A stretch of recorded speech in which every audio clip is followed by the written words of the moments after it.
Hi mga ka-Hackstyle, alam nyo ba na pwede nyong gawing ringtone or notification sound ang paborito nyong song sa Messenger? Kung hindi mo pa alam, sundan at panoorin mo ang video.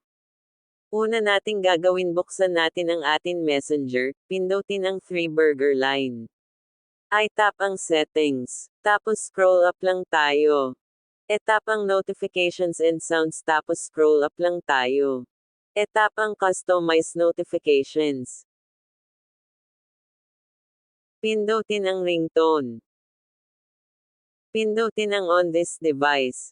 Ayan, dito pwede ka nang pumili ng favorite song mo at gawing notification sound sa Messenger, para kung halimbawa marami kayo sa isang place at may tumunog na alam mo agad na Messenger mo ang tumunog dahil naka-customize ang notification sound mo. Astig, diba?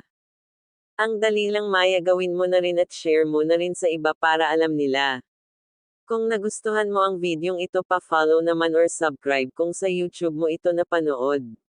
Thank you. God bless. Disclaimer, for educational purpose only.